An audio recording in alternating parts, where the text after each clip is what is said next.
The views and opinions expressed on this program do not reflect the company, owners, management, staff, clients, or partners.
It's Tuesday, the 4th day of March, 2025. Welcome to Bermuda's Daily Talk Show. It's the Daily Hour brought to you by the BAC Group of Companies, Medical House Lindos, and People's Pharmacy.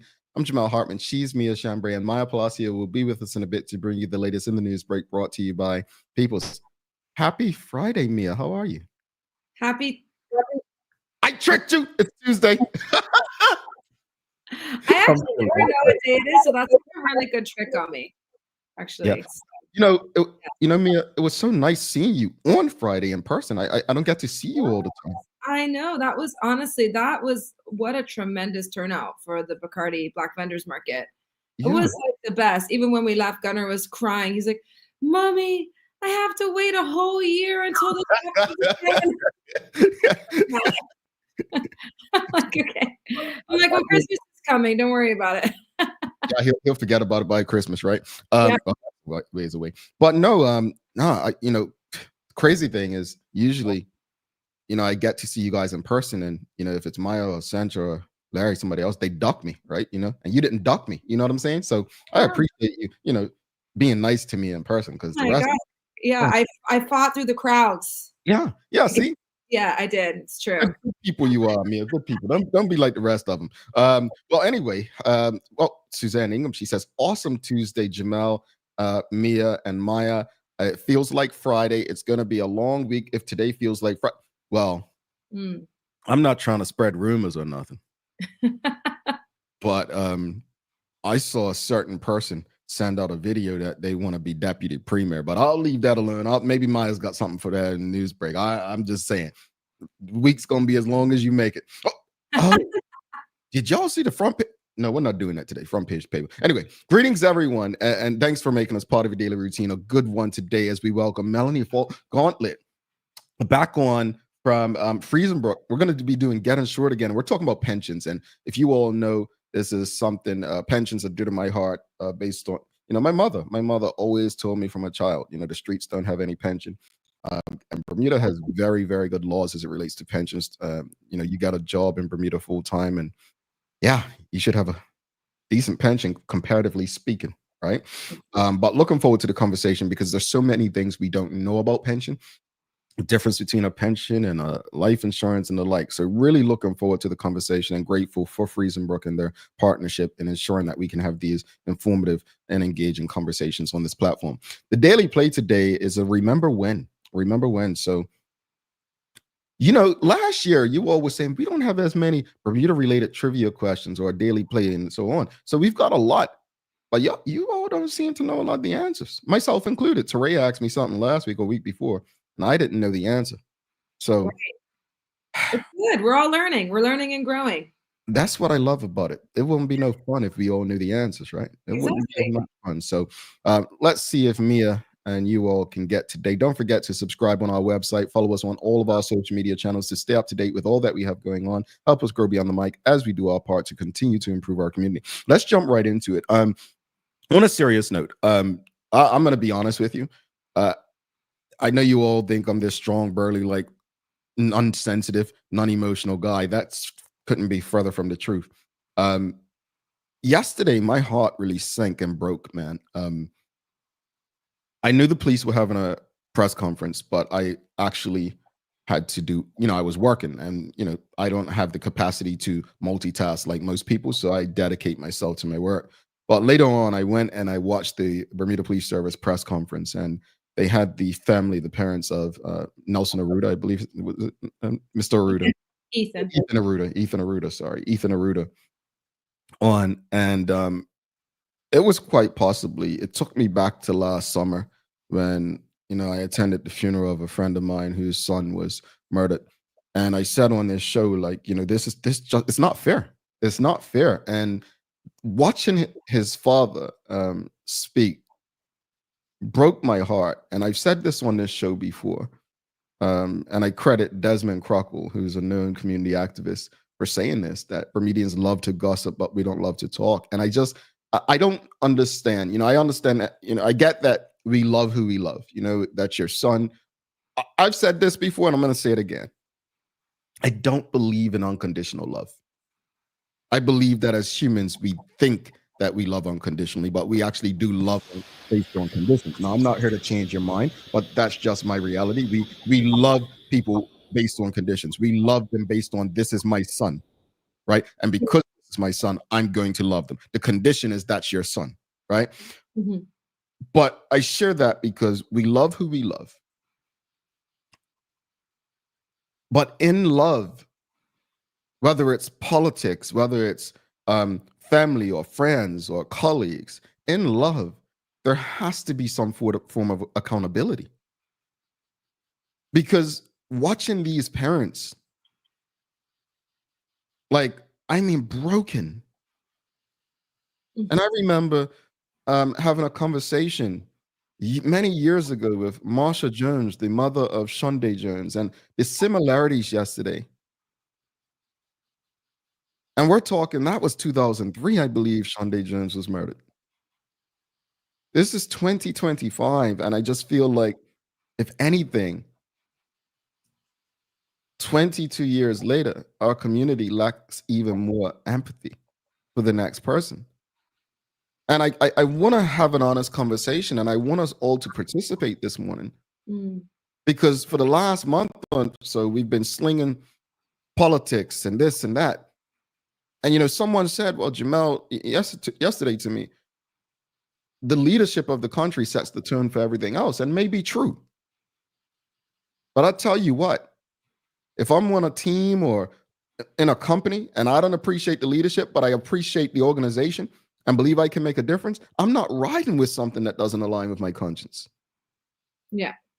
So the question of the morning is, regardless of how we got here, how can we develop and encourage a more accountable community? Like, how can we develop and encourage a more accountable community?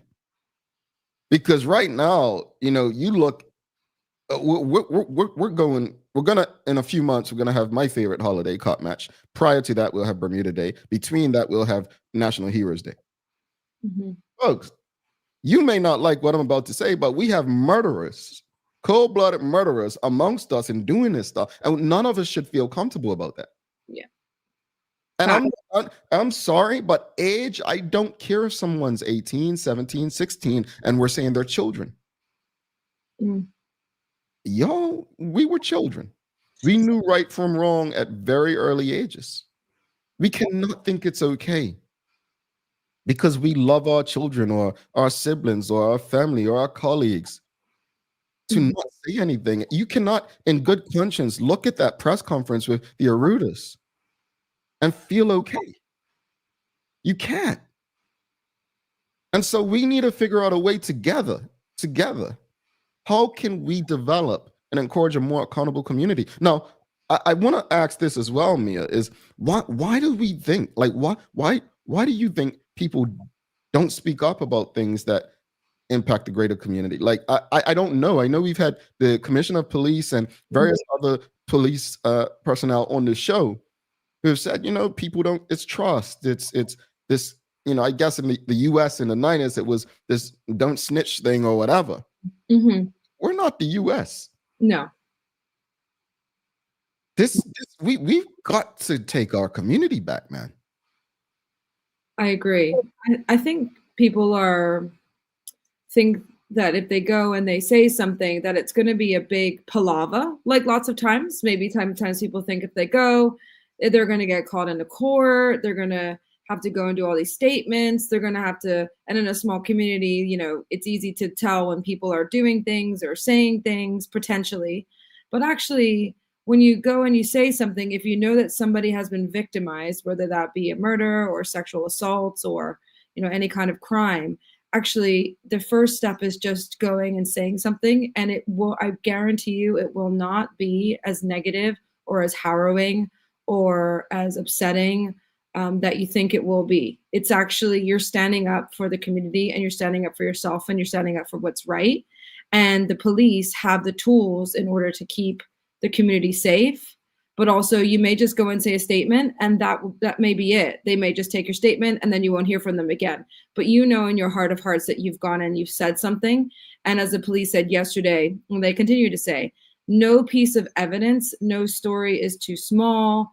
No, nothing is irrelevant. Everything is relevant. Any piece of the puzzle, you might think, oh, well, I was there, but I didn't really see anything. But they might want to have a recapture of the evening, or and this is Ethan Arruda, of course, but I'm just talking about anything that you may witness that, you know, where somebody's injured, harmed, or something's going on. You know, you may think, you know, okay, I don't think it's actually relevant. Or maybe oftentimes people don't think they'll be believed. That's another thing. So a lot of times they think, oh, maybe I'll go and say something, but no one's going to believe me, or they won't take me seriously. So that's maybe another reason why people don't say something. Yeah. Audience, what are your thoughts? What are your thoughts? How can we develop and encourage a more accountable community? And do you agree with Mia, like, you know, about people speaking up? You know, why don't people speak up? I mean, you're quiet this morning. You're not speaking up. I think it's a really heavy conversation, Jamal, honestly. Yeah, it is, especially if you saw the press conference yesterday. Again, I would encourage people to watch the press conference to get an understanding of what we're speaking to right now. Because I mean, you know, I can sit here and say, you know, I've given the police information, and I'd encourage people to do it if you believe it's going to create a better community for yourself. You know, if it's going to create a safer community for yourself. It's not about getting people in trouble. It's not. It's not. It's really about securing your community. It's about creating a safer space for you and your family. Let's go to the audience. Suzanne Ingham says, I think people fear to speak up because they'll be next. But if you speak up, and many know they must back off because BPS will know exactly who to look for if anything happens to you. It's interesting. And I don't have any stats or data, but I'd like to know from the police perspective, for people who have spoken up, if there have been, you know, I guess revenge or the like, but also, as the police often tell us, I think they mentioned it yesterday, there are ways to give information without giving up yourself.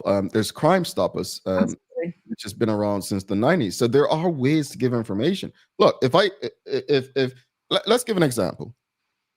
If Mia and I are walking through town after a lunch meeting, if you and I are walking through town after a lunch meeting and you turn off to go to the ATM to get some cash to pay me back for lunch and stuff, I'm joking. We're not going to do, you know, sorry. But anyway, if we're doing that, yeah, and I witness something, if I witness a hit and run, a child's on on the crosswalk, and someone strikes them and rides off, and I see the license plate, what am I supposed to do in good conscience? Call the police. Okay. Obviously, or call the hotline, or they even have a. So if it's that easy for you to say, why do people turn a blind eye? And I think it goes back, something Mia said is what I was taught in New York. If you see something, what I just explained, you keep walking. You don't want to go to court. You don't want to be tied up in it. I didn't even think that applied to Bermuda. Yeah. The community we grew up in. Yeah, and I think no, I think that people just don't want to get tied up in it, and especially in the case of, I know we're speaking about Ethan Arruda specifically, but many of the young men who have lost their lives, and women, I think lots of times it's minors. And so in order to come forward to the police, you actually have to have parental permission. Mm-hmm. And that creates another level. So it may be that the parents don't want their children to get involved in this. Or the children themselves may have things on. By the way, there's also a portal that the police have set up. God bless the police. They're kicking it with the technology. Mm-hmm. You can actually upload video, photos, etc., totally anonymously. So you could go to like a internet cafe and use their IP address. You could go to the library. You could go to anywhere, that's free internet. You don't have to have your IP address, tracked. You can actually go and upload any type of information via the VPS portal as well. Just as another, sometimes people don't want to call. Sometimes, especially young people, they're not really down with the voice on voice contact. They don't want to be interviewed. Sometimes, even with, just to link back, you just talked about, we just obviously had the election. Many people that I am talking with every day, members of my team, they're young, they're all under 30. They actually didn't want to go and vote. They said, I would much have preferred to do it online. So there is online avenues where you can indeed go and put any type of video, photo, any type of evidence that you may have, and you can upload it as well, totally discreetly. All right. Here's what we're going to do. We've got a question, right? Mm-hmm. We've got a question. Mm-hmm. I'll put it on the screen. So folks, you know what to do. You can go to the QR code on the screen. All right. This is the QR code. And do that QR code. It's anonymous because it is a heavy topic. It's anonymous. So go to that QR code and we'll share the link in the comments for those of you who are on your phones and you can't hit the link. So yeah, use that QR code and the link is in the comments on different platforms. So you can hit that link. Just want to gauge how you're feeling about something. Again, it is anonymous. It is anonymous. All right. It's anonymous. Yes. And Jamal, I just actually want to, sorry, I'm going to let you do the link first. I want to go to these comments fast. Yes, I was going to bring up a comment. Kenton Todd says, good morning, TDH family. This is definitely a heavy topic, and he would know as a police officer himself, inspector, I believe. Manuela Jones says, some may fear the repercussions, but unless we hear otherwise, there should be confidence in the hotline. I haven't heard anyone having trouble with Crime Stoppers. Have you, Mia? Not at all. Actually, to the contrary. I've actually heard very positive things. I've heard about loads of things like gun seizures and, rape victims being able to have justice and things, actually people who have used the Crime Stoppers hotline, and it has been absolutely anonymous. So I've actually heard of very positive things. If I could just pull up Charles Jeffers a second, actually, this is a great point. I often wonder if parents, siblings, or close friends know something but are unwilling to give information for fear of ruining their loved one's life. I think it might be an opportunity to save that life. And that's a great point, because I think lots of times, I think we've talked about it, in the TDH chat. There's members of our community who have kind of gone a bit wayward in their teenage years, and then, got in trouble, but actually then were able to give to the community and really turn their lives around and actually go and help at-risk youth. Yeah. And they made that their life mission, which is incredible. Yeah, I want to read a comment as well that came through, not publicly, but someone shared with us. Fun fact, there's no option to shield your identity in court if you need to testify. With big cases like murder, the sentences will end eventually. There is no protection for witnesses unless you're willing to leave the country. And that's something that needs to be fixed. I mean, we cannot say that, people are going to be protected and the like. And truth be told, they're not. Like we have to find a way if we want to say for the community to look at all. Now we're going to bring Maya in a second, but I'll read this comment. Renee Simmons says, people don't speak up because it's merely hearsay. Gossip. Bermuda is a small island that rumors and gossip travels quickly. If it's the first truth, then that person should feel compelled to speak. Well, we're not talking about the rumors and gossip. We're talking about people who know, like people who, the example I use is if Mia and I are walking on the street, she turns off, I see something and decide I'm not going to say something. We're talking, forget the rumor and the gossip. We're legit talking about people who actually witness stuff, people who see things, people who may be a part of stuff.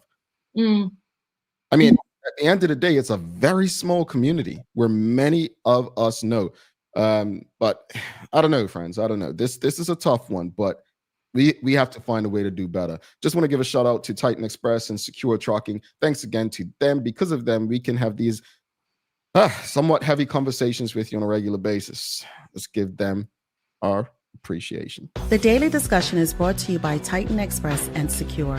Visit TitanEXBDA.com, your leading tour and transport provider specializing in Black History tours throughout the island.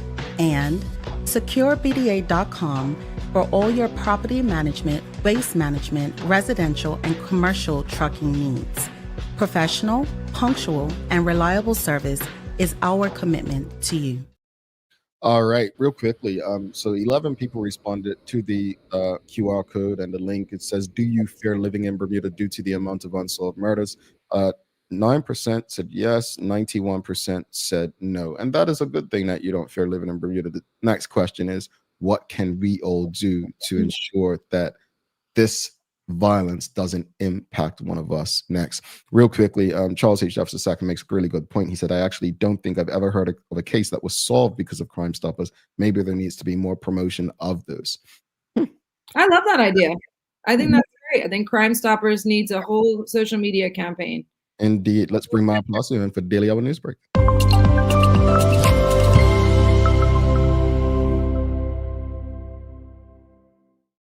Good morning. Good morning. Greetings, MP. Hiya. Happy Tuesday to you. Yes, Tuesday. It's, I guess you could call it a happy one. I'm glad to be here. But yeah. Well, we're glad to see you. Nice hairdo today. It wasn't like that yesterday, was it? No, it was not. See, look at me. Look at me. Look at me. I'm getting better at this game. Mia, your hair was like that when I saw you, right? My hair is like this every day. Yeah, I got you. I'm sorry. I'm just trying to lift the spirits. It's been heavy this morning, I guess. Yeah. Indeed. Well, let me jump right into our Newsweek because I think it will actually answer some of the questions that we had just earlier in our discussion. So good morning, everyone. This is your Daily Owl Newsbreak brought to you by the good people at People's Pharmacy. So 4 months ago, 17-year-old Ethan Arruda was tragically stabbed to death at a party with over 100 people present. Well, yesterday, Detective Derica Burns announced that the investigation team had actually interviewed about 50 persons in the case and 2 people had been arrested. So at the press conference, the police and the parents of Ethan Arruda were appealing for the public's assistance. So I'm going to play a short video of what was said by the father of Ethan Arruda for you to witness, but you could definitely watch the full thing as well. But here's the short statement that he had given. We are asking for your help. Our family is grieving and we need your support to bring the truth to light. Please help us find peace and justice for Ethan.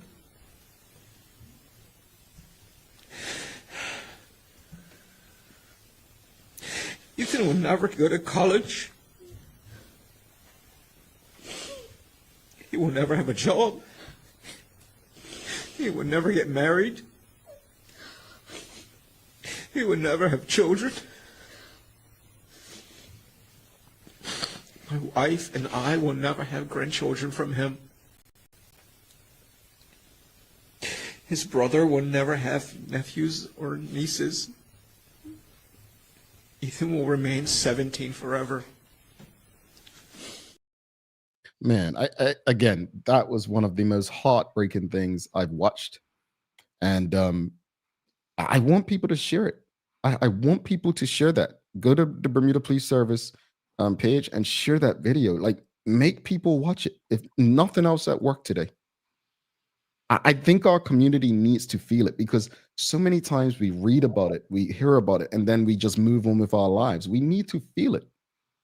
We need to feel it. And I felt that yesterday. And for me, it just hurts that I'm not in a position to help beyond doing this at this point. But I need our community to feel this. And you know, it was courageous of that family to share their emotions on the stage in public to get justice for their son. But you cannot watch that and tell me that you don't feel anything. And if you do, then maybe, just maybe, you're part of the problem. Ethan's father encouraged those who may have had any video footage or photo evidence to please come forward. And Detective Derica Burns again mentions the lines of communication for people to report anonymously if they wish to come through Crime Stoppers, as we mentioned before, which is 800-8477, and also the direct line to her herself, which was 717-0921. Now, when asked by the media why this case and others may have, not had any breakthroughs right now, Detective Burns basically said it's fair. That answers the question from this morning. That's the biggest thing within the community is fear to come forward, fear of what may happen afterwards, and just that's the overall theme of why people don't step up and come forward and share what they know. Mm-hmm. Yeah.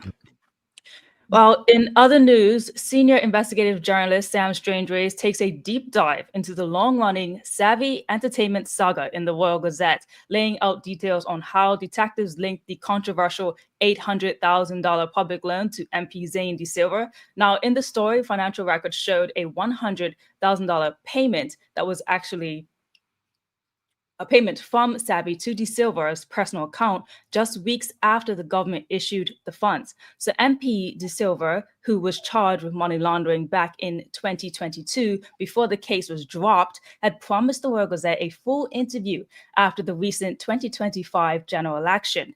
But on February the 25th of this year, he changed his mind. Meanwhile, the Royal Gazette also reached out to Savvy CEO Anthony Blankley, and who is still facing extradition, which means Bermuda has formally requested the U.S. to send him back to face legal proceedings, but authorities at this present moment here are still waiting for updates from the U.S. Department of Justice. However, his response to the request from the Royal Gazette was basically, you can wait for my memoir to come out. So that was his response to them in regards to getting more questions asked. For the full story, which includes like exclusive details, actually in court documents, things of that nature inside the sources, you could check out the Royal Gazette for the full explanation.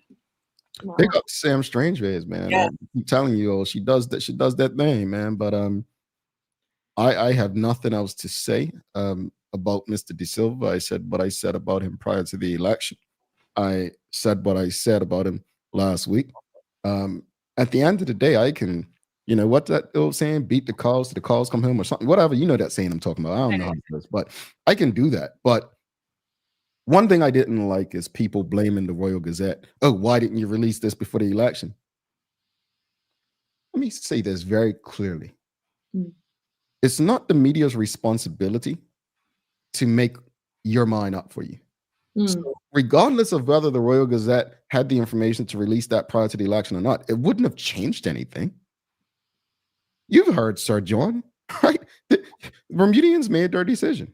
So it's not going to change anything. And I mean, that's probably your future premier, because look, the same way we react and respond to tragedy and murder and road fatalities is the same way we respond to politics. We are not a community that believes in accountability. We have to accept that. So if Mr. De Silva is your next deputy premier or whatever, that's because, unfortunately, we see and we forget and we move on. I'm done. Well, interesting enough that you mentioned that, because while this resurfaces, De Silva has now launched his campaign to become Bermuda's next deputy premier. Here's a short clip of what's been going on. Good day, Progressive Labour Party delegates. I'm reaching out to you today to confirm that I will be running for deputy leader of our beloved party and our country. This week, there will be 3 meetings in which I will give you my vision, I will give you my plans, and I will also answer your questions. He had his first one yesterday, and more to come. But yeah, he says he'll be answering your questions. So if anyone in the community delegates wishes to come forward and ask questions, there's the opportunity there. How the audience feel about Deputy Premier De Silva? How are you all feeling? You excited? Go, De Silva, go. I'm sorry. Move on. I'm sorry. Go ahead. We've got a very. Well, just some exciting news. If you are big into whale watching, the whale watching season is very close and very much among us right now as it comes back to Bermuda, giving residents and visitors a chance to witness the breathtaking migration of the humpback whales. Each spring, these majestic creatures pass through Bermuda waters with their journey to feeding grounds in the North Atlantic, while several local organizations, including BAMS and BUEI, offer guided tours to experience this natural spectacle up close. So here's a video that I actually found from BAMS just last year, and it's quite incredible. So let's take a look at some more information as to what you can get out of whale watching in Bermuda. April is the peak of the whale migration in Bermuda. We estimate probably about 700 to 1,500 whales pass by us every year. And once we find them, we approach them very slowly from a distance. And the idea is to get the whales comfortable with our vessel, such that they like to hang around our boat for a few hours. We don't want to do anything that can make the whales feel uncomfortable. It's all about respecting the whales in their space. Some whales are very trusting. They may come right up to the boat. They may wave their pectoral fin at you, and tail slap, breach, right about 50 feet off the boat. Some get so curious it looks like they're almost reading the text on the side of our boat. And there are others that are very wary. They may keep their distance. And again, seeing migratory whales in the middle of the Atlantic, it's literally no other place in the world you can do this. Just come and enjoy the experience, because it is one for a lifetime, for sure. That looks fun from a distance. I said the same thing. It's amazing. It's amazing to see them up close. And also when you see their spouts going off the South Shore. I'll tell you, do I have time for a quick story about whales? We really don't, because of Melanie. But, before, right? But they come in close and they roll themselves and get rid of all their barnacles. So they actually do their spa treatments in Bermuda between the reefs. Oh. There you go. Look at that. We're useful. It's pretty useful. But it is quite incredible because, like you said, there's really no other place we could really do this in the middle of the Atlantic. We're that special in that way. Well, the weather for today looks like some sunny spells passing over with a light shower or two. Hopefully it's better than yesterday, considering there was supposed to be rumbles and gray skies. Maybe we'll get a peak of sunlight today, which would be nice. We only have a high of 61, which isn't that great considering yesterday was 62. So again, stay warm out there. All righty. What's the days of the year, Mia? Oh, it's National Sun Day. So anybody who has a son, like a little a grown up. SON. Yes, not sun. Not. I thought you were talking about, No, I know. I am the sunscreen queen, but no, it's National Sun Day. So any of you, please let us know in the comments. Give a shout out to your son, how much you love them, or how much they get on your nerves, or. Sons are the greatest. Sons are the great. Haven't been one. They're the greatest. Trust me. All right. Before we go to break, I just feel like, it's been a heavy conversation. I think we need a Jamal joke. What you all think? You want a joke? Definitely. Okay. 3 days in a row is too much? Let's go. Bring it on. All right. I got a joke for you. Here we go, folks. Here, let's loosen up. Why was the man driving in his swimsuit? It's a man driving in his swimsuit to go swimming after work. He didn't want to be submerged in traffic. Ready? That's funny. Why did the man drive in his swimsuit? Because he was told that they were going to be carpooling. Get it? Swimsuit, carpool. That one was pretty clever. I appreciate a joke like that. That one was a clever joke. Stop. Yeah, carpool swim. Yeah, he didn't know what a carpool was. Yeah. Maya, I appreciate you saying it was clever. This is progress. This is progress. That's what, you see the difference between yesterday's joke and today's joke? This one had a little bit more logic in it. We don't need logic to. Okay, these intelligent people. Anyway, you have a wonderful day, MP. You too. All right. My applause here, folks. Don't go anywhere. We're going to take a quick break. We'll be back with Melanie Gauntlett from Friesenbrook, folks. You want to be a part of this conversation. Pension. Know your pension. And hey, someone in the audience asked a question, and we'll address that a bit later. Maybe that'll be today's Remember When question. We'll be back in 2 minutes, 44 seconds. Join us as we celebrate 5 years and 1,000 plus episodes of community conversations on Bermuda's daily talk show. The Daily Hour Gala takes place on April 26th at LF Wade International Airport. For more information and advance tickets, please send an email to admin@bermudacommunications.com. We look forward to celebrating all that's great about our community with all of you.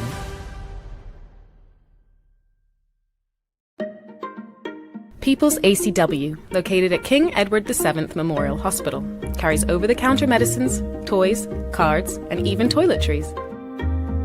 Our knowledgeable staff are there whether you're at emergency, visiting family, or a member of BHB staff, to show you our best even when you're feeling your worst. People's ACW, we're here for you.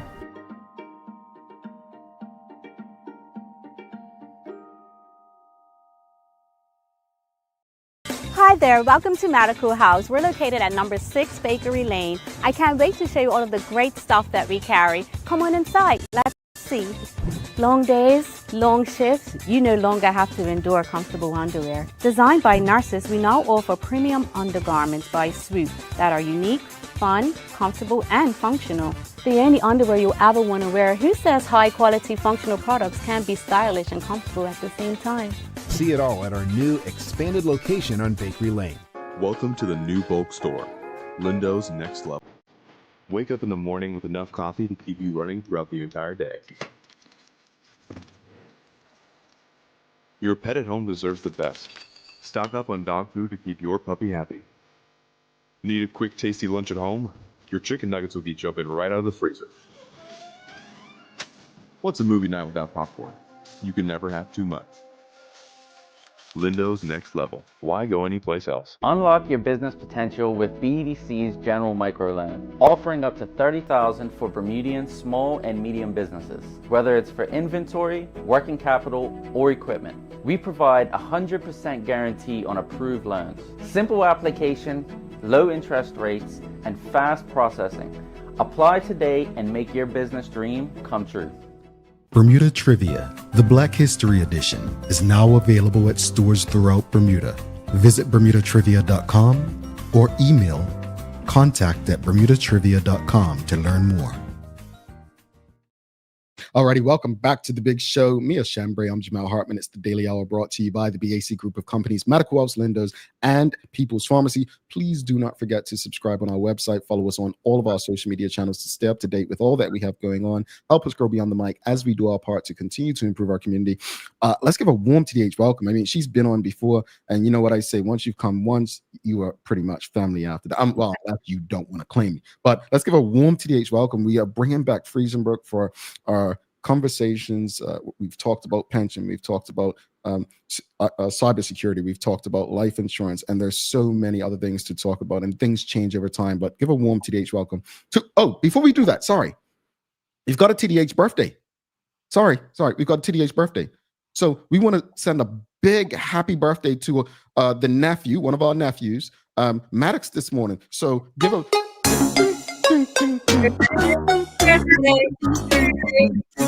Happy birthday, Maddox. I think Maddox turns like 16. All right. So no, I'm joking. He's only like 8 or 9. All right. So happy birthday to Maddox. And no, let's give a warm TDH welcome to Melanie. And I gotta make sure I don't play the wrong music, because I booed the police commissioner and that didn't go off too well.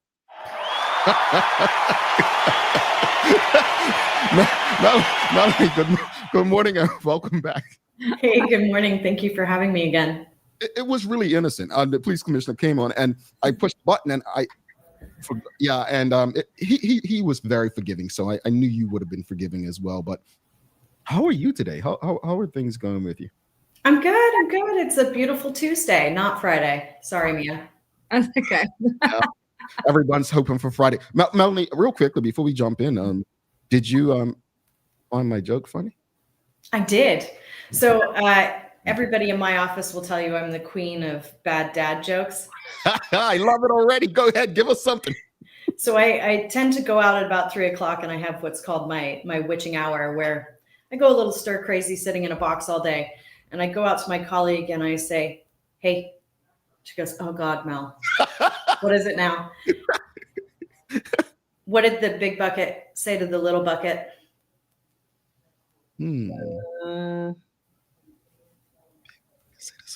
my answer is not appropriate for TDH. You look a little pale. So now they bring me dad jokes. This is it.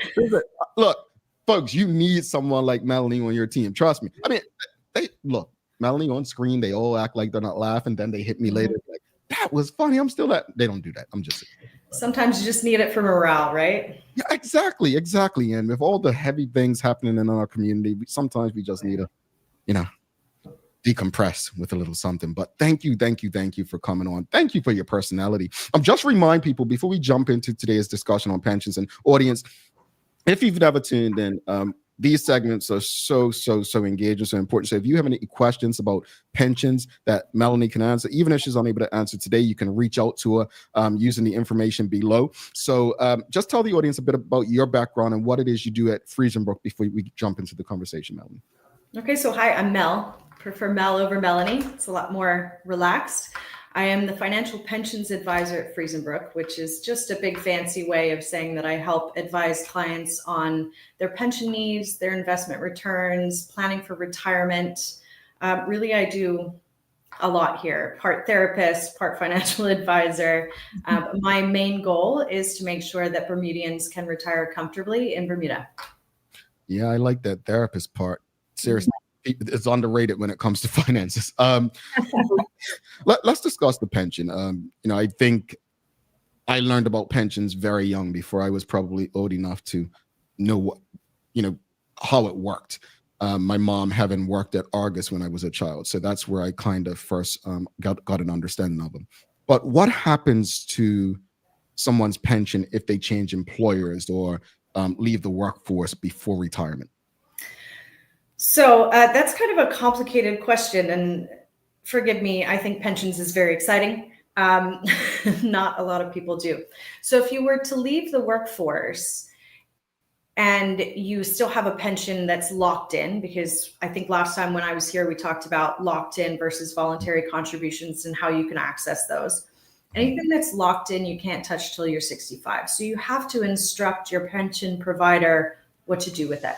So if you an employer, or you leave an employer who has a plan at Friesenbrook, we have 90 days to do something with those funds, whether it's transferring into a personal retirement plan here, or whether that's transferring your pension into your new employer's pot, depending on whether you've left or stayed. Essentially, there's 90 days for us to give instruction. If we don't hear from you in 90 days, so you come off the plan, we've got a notification from your employer that says, hey, so-and-so doesn't work with us anymore. If we haven't heard from you in 90 days, we have to put your funds into a conservative investment, which can be quite a large jolt to the investments if you're not careful. So it's just keeping on top of it. A lot of Bermudians will leave a job and forget that they have a pension at Argus and BF&M and CG. They don't keep track of it. It's not like a bank account where you should have several of them. You really should kind of keep it all in one ball and move it wherever you go, whether that's leaving the workforce and putting it in a PRP, or taking it with you to your new employer and rolling it into a new plan. Audience, if you have any questions for Mel, please send them through. We'll get through as many questions and comments as possible. You mentioned something about voluntary contributions.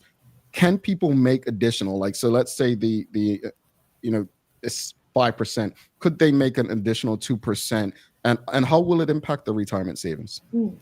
Absolutely. So investments generally need time and consistency, right? So that's built into a pension. You're consistently adding 5% every month from your employer, and then from you, and then your employer matches that 5%. Anything additional is just like cherry on top, right? So additional voluntary contributions can be taken at any time. I like to encourage clients to use it for retirement, whether that's 2%, 5%, whatever you can afford, whatever works into your budget. Add it to your voluntary and treat it like a long-term savings vehicle. So the main goal is your retirement, but we live in Bermuda and emergencies happen, right? So you can call us up and say, hey, I need to touch my voluntary contributions. Cost you a little bit of money because we're trying to deter you from doing it. because you need that time to wait out any market fluctuations. But it can make a massive difference. So for example, if you are contributing, you start off with $20,000, right? And this is my example. It's not very comfortable to talk about, so please forgive me. You start out with 20 grand, and then you're adding about $300 a month. 29 years from now, that's going to be roughly about $799,000 if you're in an extremely aggressive strategy all the way up to retirement. So if you add an additional 2% to that every month, which is like $140 roughly, it pushes you over that $1 million mark in that same amount of time. So it makes a big difference. And then if you break it down and you look at how much you've contributed over the years versus how much interest you've made over that time, it's like free money. And I mean, I don't know who doesn't like free money. There are risks associated with it. But the wonderful thing about pensions is you have time to wait out any market fluctuations. You can assume that risk because you have time. Well, hi, Mel. Good morning. How are you? Good morning, Mia. Mel and I have known each other since we were kids. And yes. So, yeah. Don't age her, Mia. It's all right. I'm still younger than her, so it's fine. She's way younger than me. She's way younger than me. I recently started getting into the whole pension thing. Maybe in the past 2 years, kind of really getting serious about my life pension, especially being an entrepreneur. It's a big, I really want to make sure that I'm secure, my family's secure.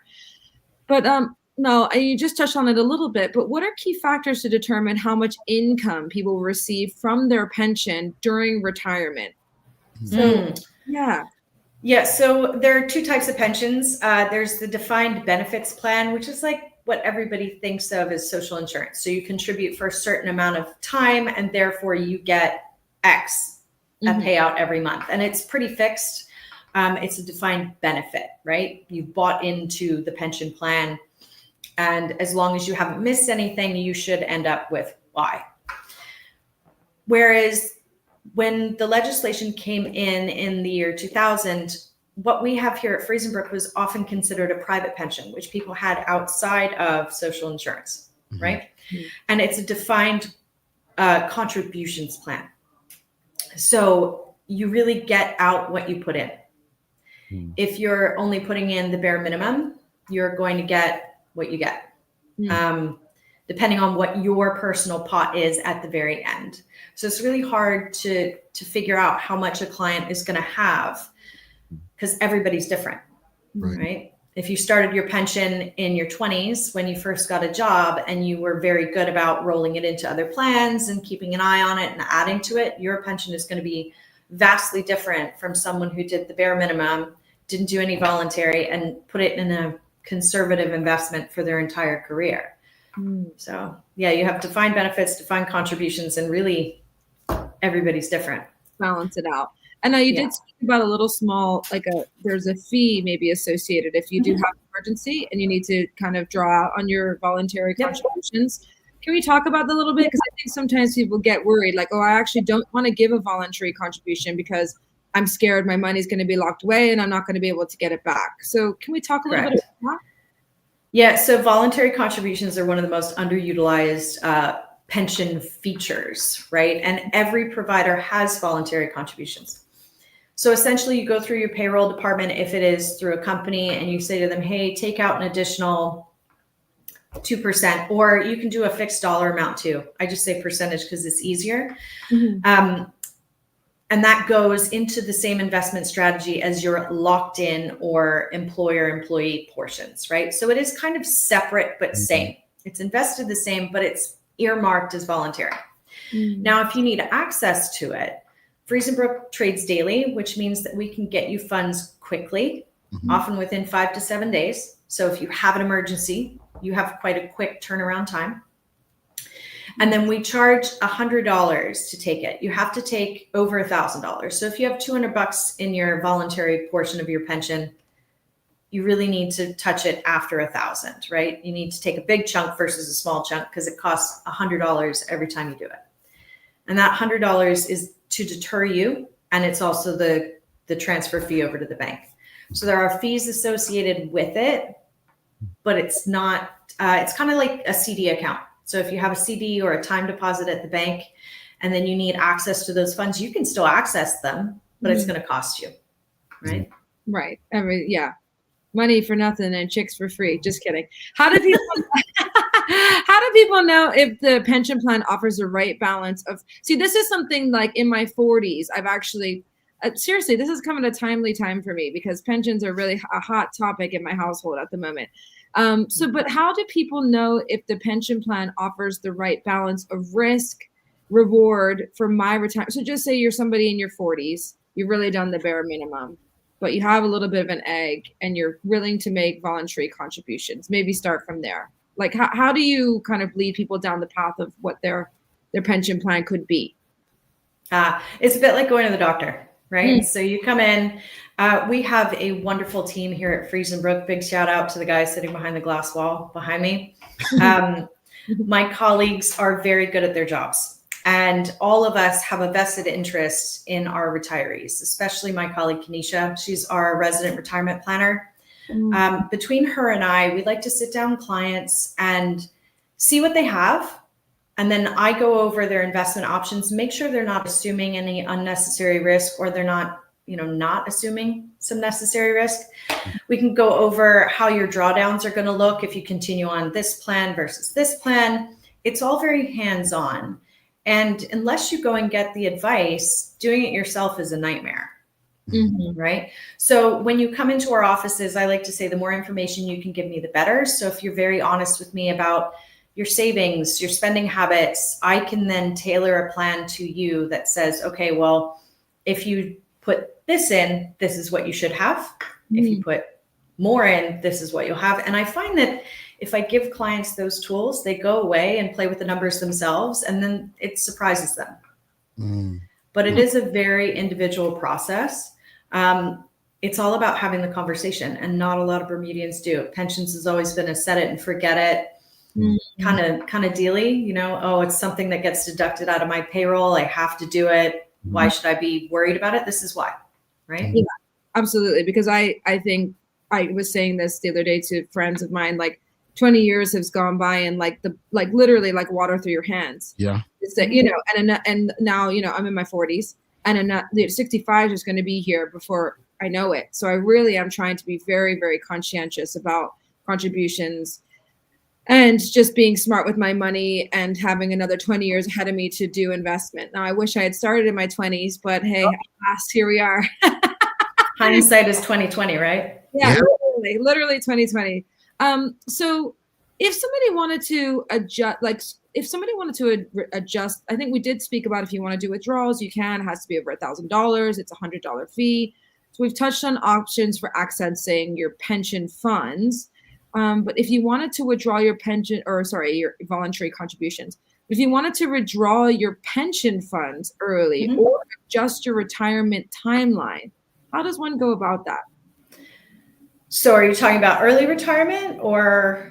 I think if they wanted to maybe access their pension funds, or like if they need to withdraw them early, or if they were thinking about maybe retire. Well, hopefully, wouldn't that be nice to retire early?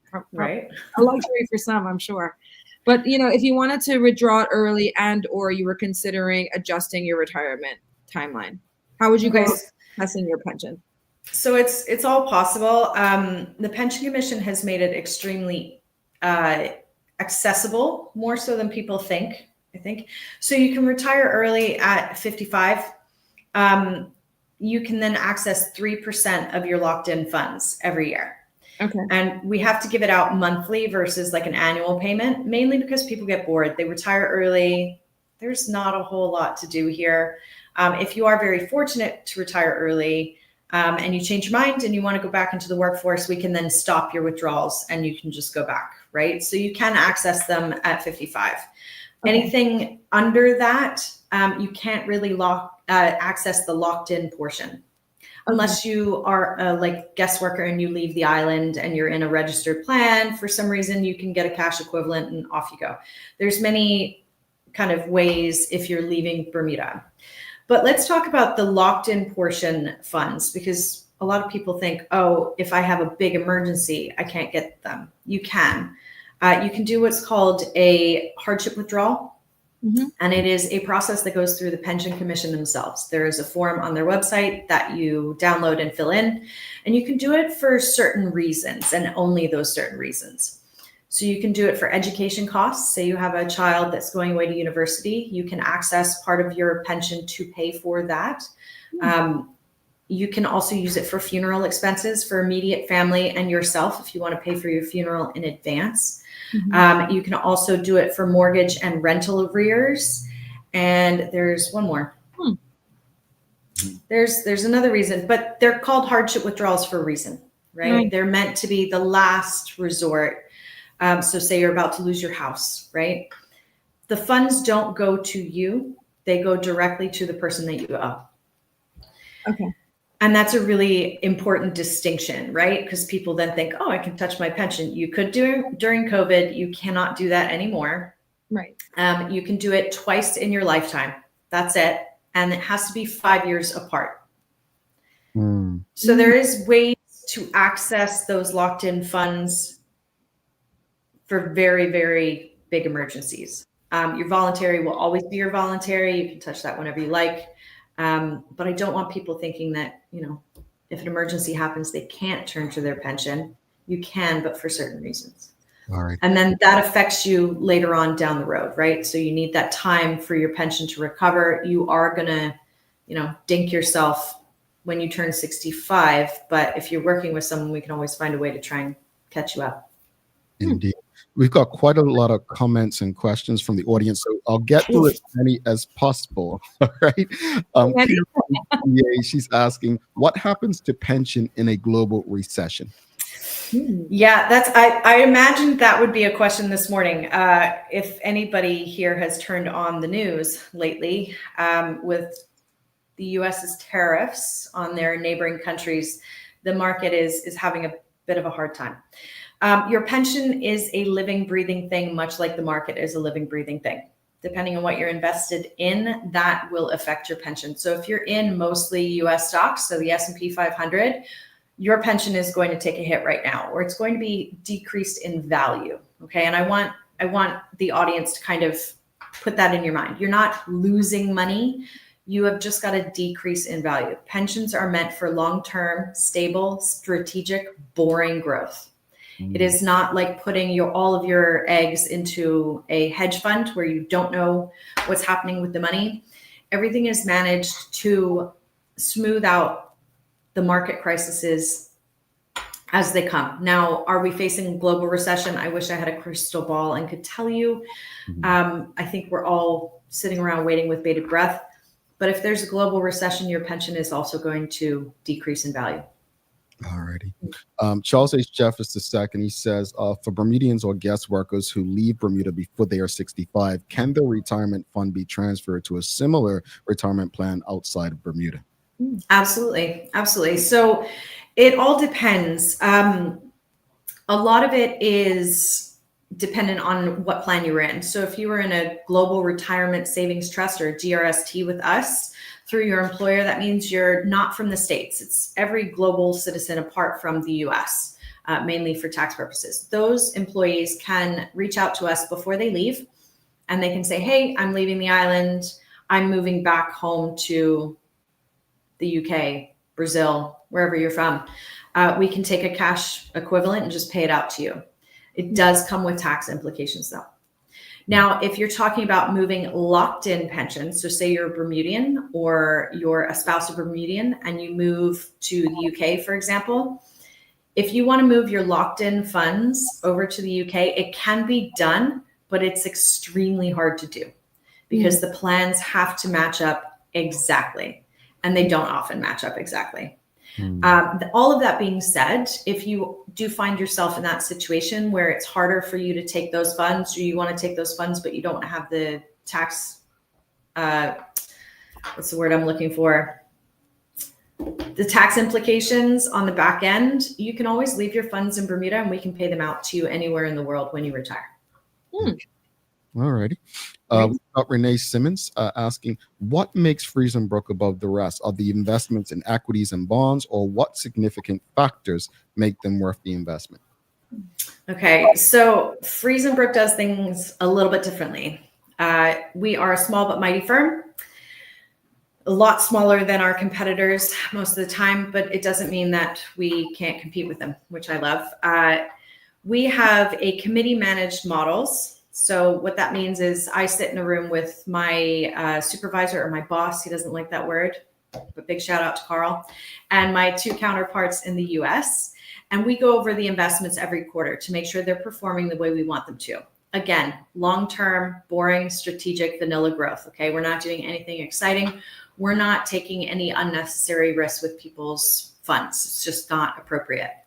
So all of the models are managed quarterly, which means you have eyes on them quite regularly. And then if you're an individual, the difference here is you can come in and talk to me whenever you like, and it's free.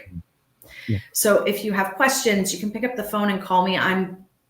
You're not going through an answering machine. You get my direct line when you get my business card. I love talking about this stuff, and I spend most of my day advising clients. I haven't had that experience many other places where I felt like I could reach out and ask the silly questions. I think that in itself is worth its weight in gold, and the whole team here is like that. So all very direct contact. Yeah, we had a comment. Rhonda Johnson says you can open up an individual pension account at any time. All funds in that account will be voluntary, which means they act like a savings account. It takes a little longer to access your funds. Pay attention to fees. That fees don't deplete whatever investment you're doing. I share that comment for this reason. Something was said earlier where people, they don't even check their pensions. What would you advise in terms of people reviewing their pensions once a month, once a year, or it depends on the level of investment? I mean, I always say don't drive yourself crazy. It's not a daily, weekly, monthly thing. Once a quarter, every 6 months, every year at the very least, like check in with it every year. Especially if you're approaching retirement, you really want to make sure that your investment elections are where you want them. And then she brought up the fees. So let's just touch on that very quickly. Fees add up. And my job is to make sure that your investment return is, making sure your fees are covered and you're getting more. It's not just eating away at your return. That's not what we like to do, right? Pensions is for your retirement. And we are low cost, which is great. We get into a lot of the lower cost share classes just to save our clients money. And Mr. Friesenbrook is very passionate about kind of keeping things low cost for Bermudians because it's expensive here. And fees add up if you're not paying attention. You also have the issue where if you come off a company plan and the company has been very nice to you and have been paying your fees for the last 20 years, all of a sudden that's a bit of a sticker shock for people. It's like, oh, wait, somebody actually has to pay something to manage my money. Definitely keep an eye on fees. And if you have pension plans at all of the providers, instead of just bundling them into one, you're paying fees on all of those accounts too, which add up. Indeed. I wanted to touch on this, but I'm glad someone else asked. We were talking about people leaving. Charles A. Shuff II says, what about if you're moving to the U.S.?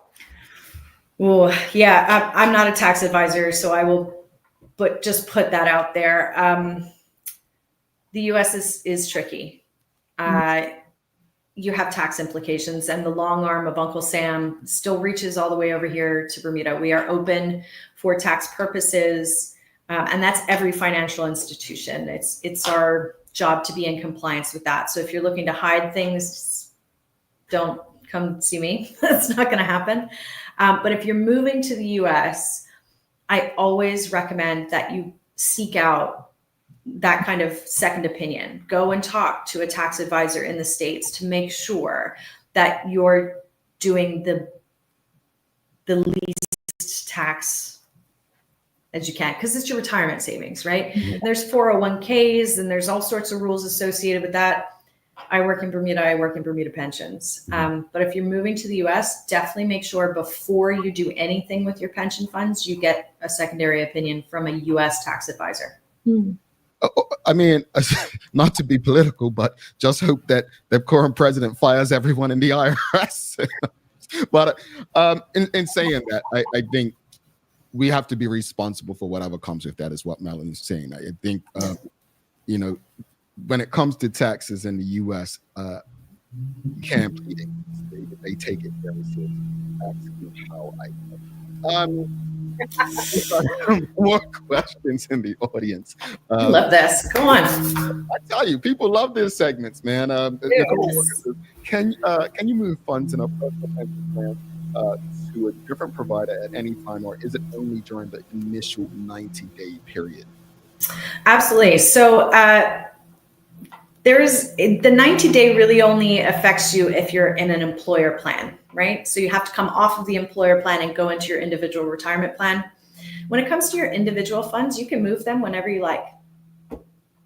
They're yours, right?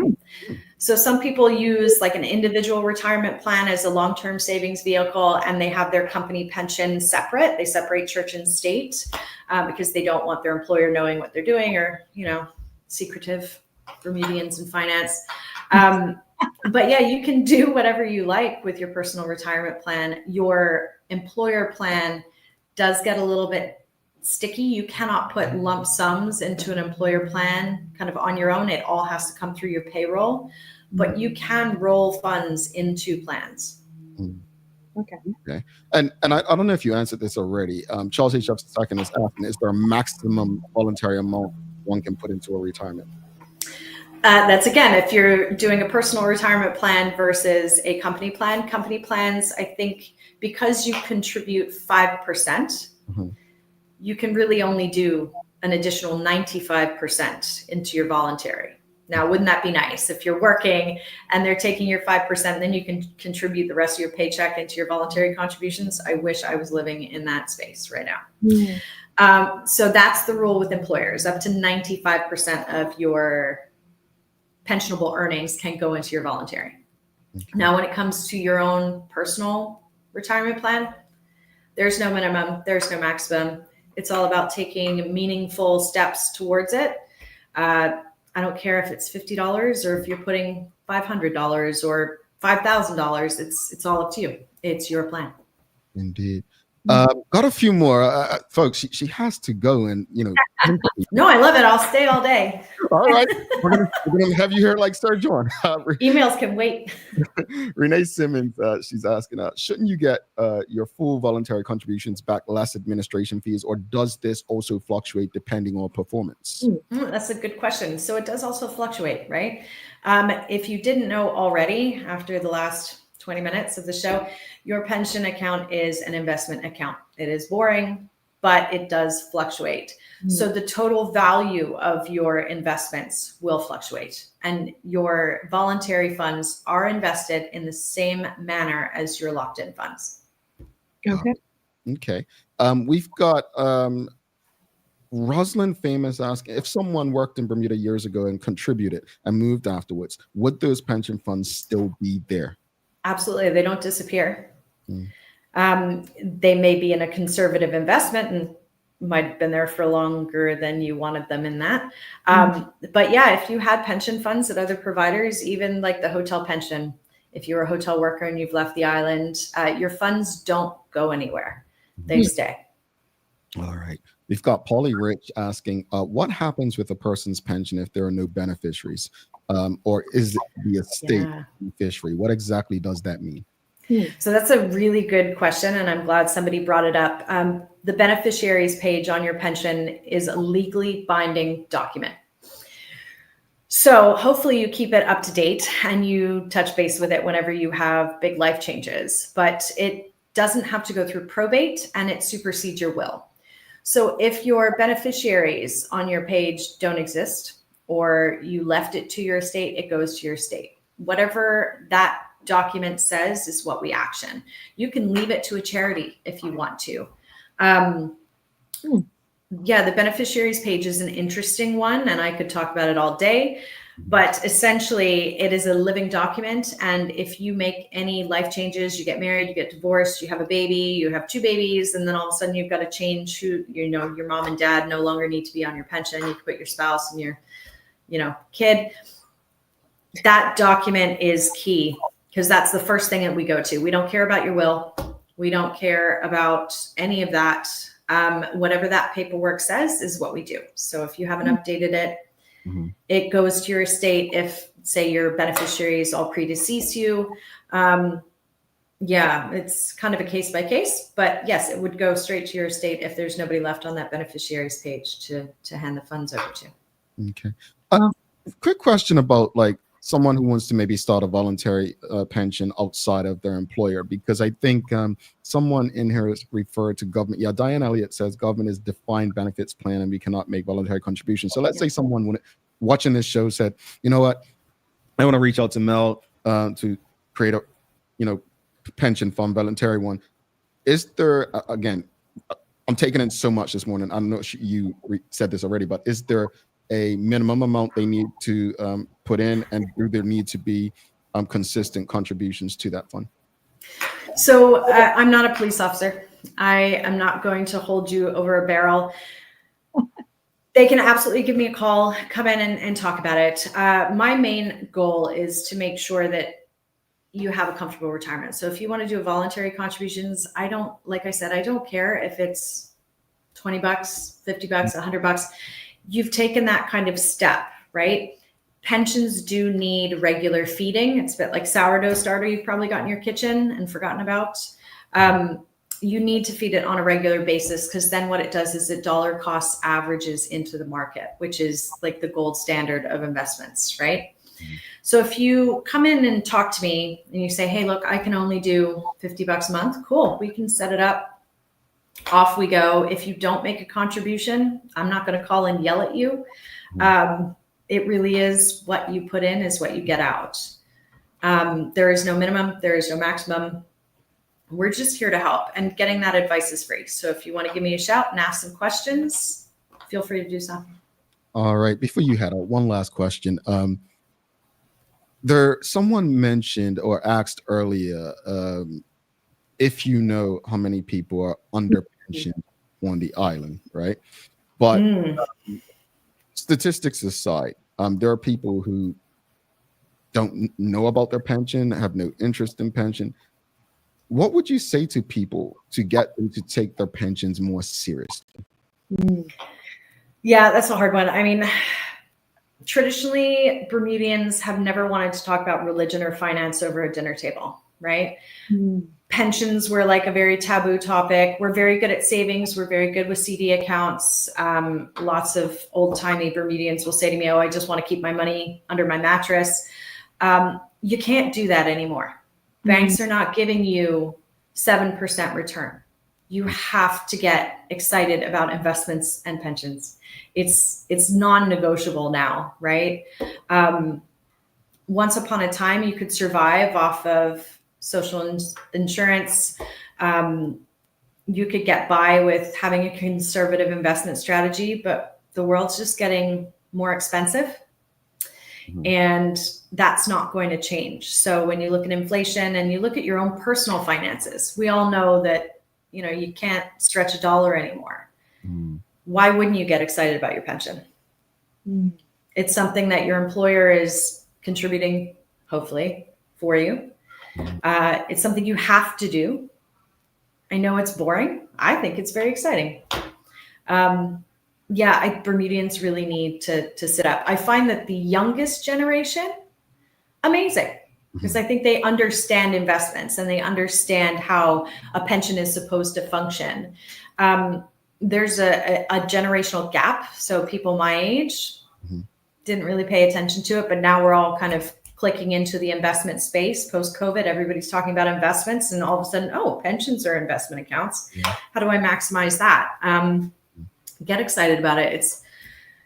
I like to think I make the subject fun, but I understand that people just want to set it and forget it. Please don't do that to yourselves, because there's nothing more heartbreaking to me than a retiree coming into my office all excited. I'm 65. How much money do I get? And because they weren't excited about their pension, it's not the retirement that they were planning. Yeah, indeed. One last question from the audience. Sophia Smather is asking, if your child is listed as the beneficiary and they are a minor, how are the funds handled, distributed? Another good question. So anyone under the age of 18 needs a trustee.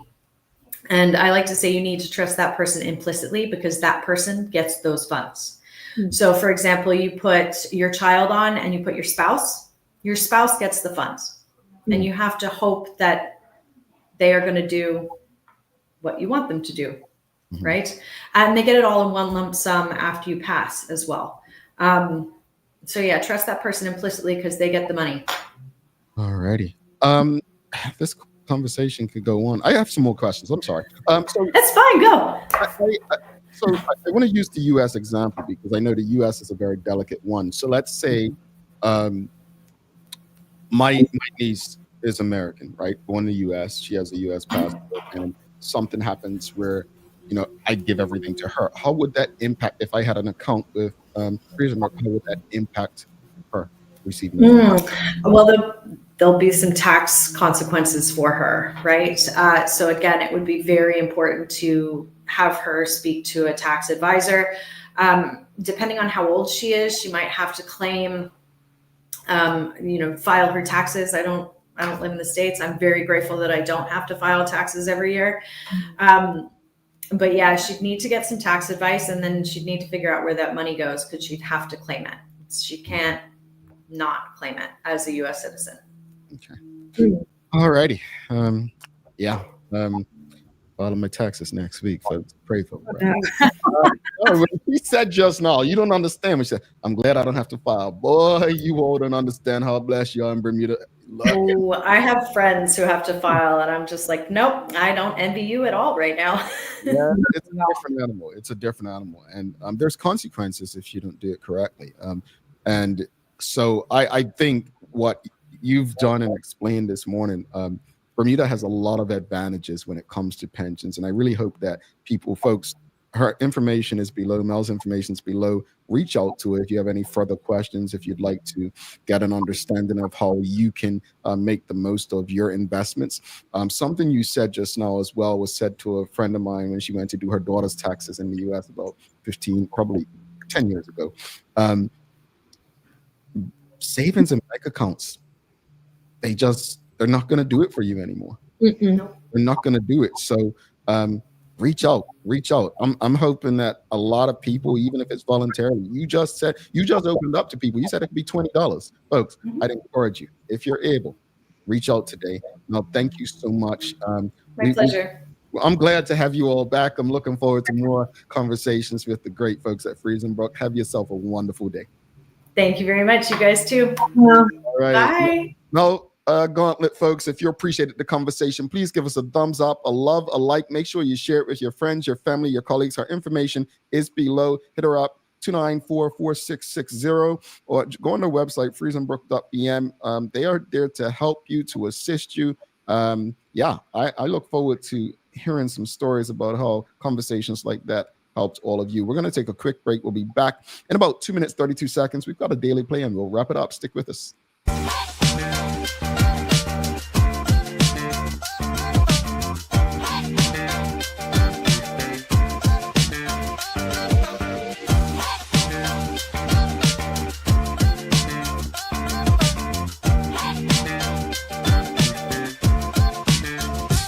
Looking for the best care for your pets? Novazok Feed and Supply has everything you need, from top quality foods to toys and supplies. We've got it all. Join our frequent buyer program and earn rewards every time you shop. Plus, we've been awarded the Clever Customer Initiative program for helping you save more.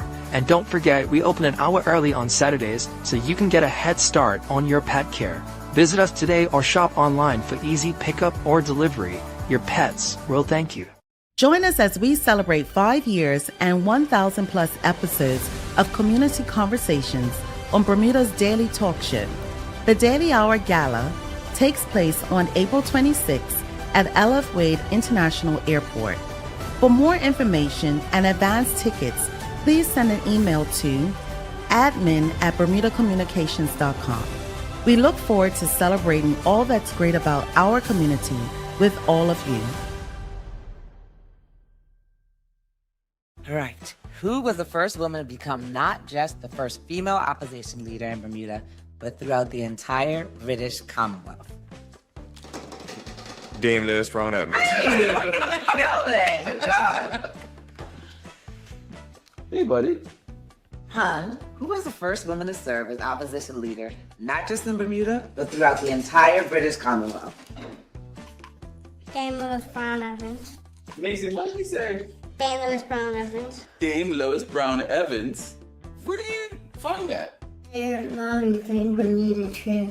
Mommy playing Bermuda trivia. Oh, honey, I'm so proud of you. Good job. It's true. Children are a reflection of their environment. Bermuda's favorite trivia game, fun with a purpose. To educate, to entertain, to inform, to inspire, to learn, and to enjoy. Bermuda Trivia, all volumes now available at various stores throughout Bermuda. Visit bermudatrivia.com to learn more and follow Bermuda Trivia on your favorite social media platforms. All right. Thanks again to Friesenbrook. That segment, we will be doing it over the next few months. Thanks again to Melanie Gauntlett for the information, the engagement. We appreciate it so much. And to the audience, I know we've got Karen Simmons says, thank you for this conversation. Need to check my hotel pension contribution from my late teens to early 20s. Completely forgot about that. Oh, we are grateful for you.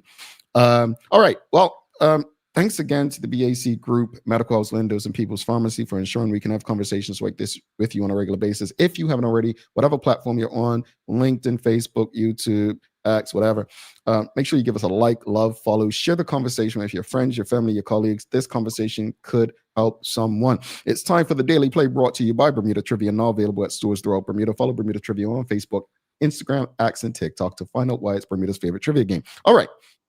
Because someone asked in the audience, here is the question. Let's see how many people know TDH. All right, it's on the screen. TDH trivia. The person who asked the question can't answer. Who was the first politician to appear on TDH? That's one. That's one.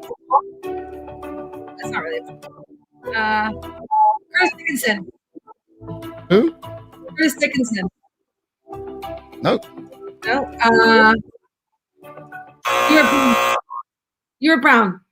Dr. No, You're Brown. I'm surprised nobody got it, actually. Dale Butler? No. Charles, you want to tell them since you asked the question? They're saying you're Brown. They're saying Dale Butler. They're saying Paula Cox. Yes, Nana Pam, it was Zandy Silva. Oh, wow. Zandy Silva in, I believe, July of 2020. He was the first politician to come on. Yeah. Wow. There we go. Yeah. Full circle. Full circle. He was the tourism minister. Yeah, he was the tourism minister when he came on. And he came to speak about the impact of COVID on tourism. Yeah. Oh, okay. Yep. Your future deputy premier was the first one on the show. Anyway, moving along.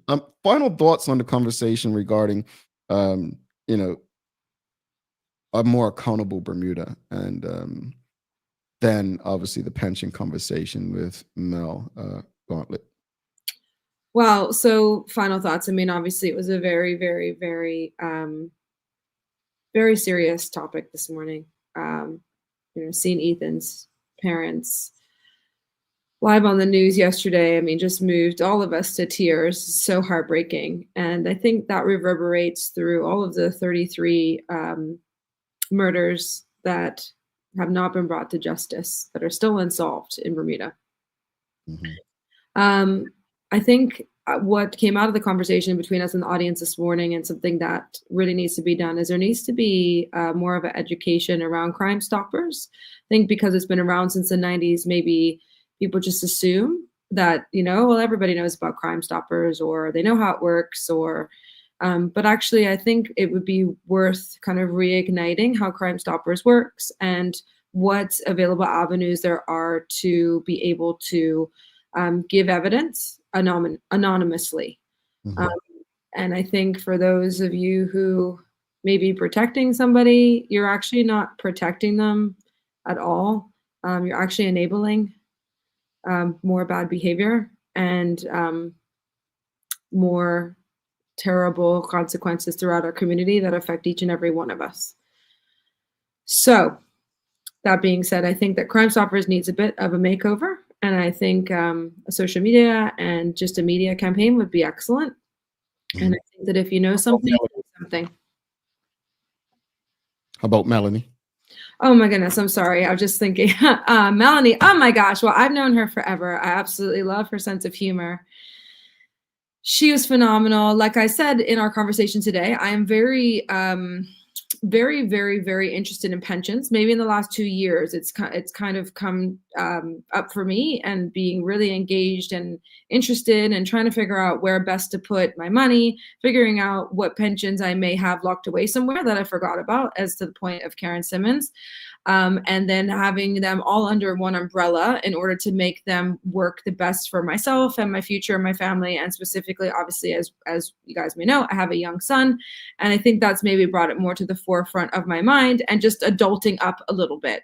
I think Friesenbrook really has an amazing platform. I find everything that she had to say so interesting, and it really makes me feel excited about pensions, and excited about everything that Friesenbrook has to offer. I really, and I loved all the questions today from the audience. I've really learned so much, and yeah, I'm excited about my future. Alrighty. Just want to say this regarding the conversation earlier about the, just a more accountable Bermuda. I think we all have a role to play. It's really about understanding what our community needs to be better. We always talk about, wanting what's best for Bermuda from a political perspective, but I think a lot of what we want is down to our own behaviors. So, I don't want to see any more parents breaking down and so heartbroken. So hopefully we understand the role that we play. In reference to Friesenbrook and Melanie, happy to have the segment back. Happy to have the audience engage them. And I'll tell you, I mean, as Karen Simmons said, and Mia just said, it's a reminder to, make sure you're looking maybe quarterly, annually at what your pensions are doing. I'm going to be honest with you. I forgot about pensions that I had from all the way back in the day. So those are the things that you want to ensure that you have an understanding of. Now, do you have any daily inspiration for us, Mia? I do, and it's going back to, because it is it's also Shrove Tuesday, but being that it's National Sun Day, SON. The quote today is, "A sun may outgrow your lap, but they will never outgrow your heart." Oh, I love that. I love that. Suns are the best. Yeah, I said. Yes, I agree. Folks, don't forget to subscribe on our website. Follow us on all of our social media channels to stay up to date with all that we have going on. Help us grow beyond the mic as we do our part to continue to improve our community. Thanks again to our partners, the BAC Group of Companies, Medical House, Lindos, and People's Pharmacy, for ensuring that we're able to do this with you on a daily basis. As always, we appreciate you, we love you, and we thank you for making us part of your daily routine. If all goes well, we'll be back to do this again with you tomorrow. She's Mia Chambray. I'm Jamal Hartman. Please do make it a great and a safe day. We are out. Peace.